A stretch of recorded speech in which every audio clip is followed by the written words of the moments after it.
Bonjour. Alors, aujourd'hui, je ne vais pas vous faire de ronde de EFT, je vais vous expliquer ce que je fais.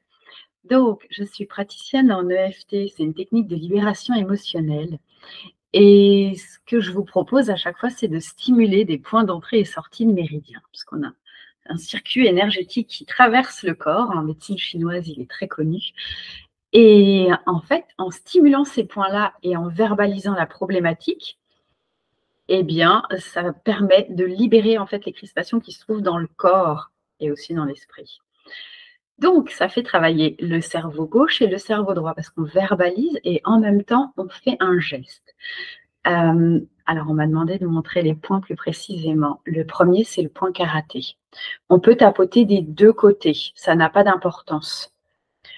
En général, on tapote au minimum 7 fois en disant: «Même si j'ai ce problème-là», moi, j'aime bien rajouter: «Je m'aime et je m'accepte totalement et profondément». Il y en a qui vont dire: «Je choisis de transformer», peu importe. L'important, c'est de dire ce «même s'il y a ça, j'accepte», parce que ça permet, en fait, d'ouvrir le champ des possibles. Ensuite, il y a le point au-dessus de la tête. Donc, là, c'est pareil, il est situé ici. Après, on a le point au niveau du sourcil, la racine du sourcil, qui est ici. Après, c'est au niveau du coin de l'œil, le petit os qui se trouve là. Et sous l'os, sous l'œil, sous l'os, sous l'œil. Après, on a sous le nez. Donc, moi, je tapote avec 2 doigts, mais ça peut être aussi comme ça.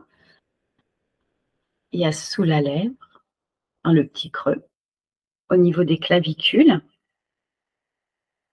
et au niveau de la pas de la bretelle, mais du soutien-gorge pour les femmes.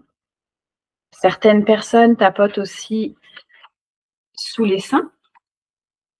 Moi, je le fais pas parce que quand, j'ai appris, l'EFT, on remarquait que qu'on le fasse ou pas, ça change rien. Par contre, des fois, quand j'ai envie de continuer parce que j'ai encore un truc, sur, la fin d'une ronde, je vais aller stimuler ce point-là et on peut aussi aller stimuler au niveau du creux des poignets.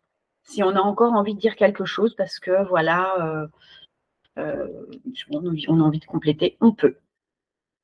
On peut faire avec les 2 mains aussi, c'est OK. L'important, comme ça là, l'important c'est d'être vraiment conscient de ce qu'on est en train de raconter et d'aller stimuler les points d'entrée et sortie en même temps. Rien que le fait de parler et de tapoter, ça libère et vous pouvez même juste tapoter, ça libérera aussi parce qu'en fait, ça relance le circuit énergétique. Donc c'est sûr que si vous verbalisez votre problématique en même temps et des fois je dis des choses aussi positives, mais parce que souvent, ce qu'on a peur, c'est de réussir, ce qui est horrible, mais c'est tout à fait ça. Enfin, je veux dire, sinon tout le monde réussirait, mais la peur du succès freine. Donc c'est pour ça que souvent je m'amuse à la fin ou au milieu des rondes, à mettre du positif pour permettre en fait d'accepter que ça puisse très bien se passer. Voilà, j'espère que j'ai été claire, surtout si, vous avez des questions, voilà, je vous fais une vidéo comme ça au moins ça lève les doutes. Sur mon site, il y a, la signification des points, il me semble. Je vais aller vérifier, mais je sais que j'ai fait cette vidéo à un moment donné, donc si elle n'y est pas, je la rajouterai. Mais voilà, n'hésitez pas, moi ça me fait plaisir de faire des vidéos, ça m'amuse et puis, j'adore partager donc je vous souhaite une très belle journée.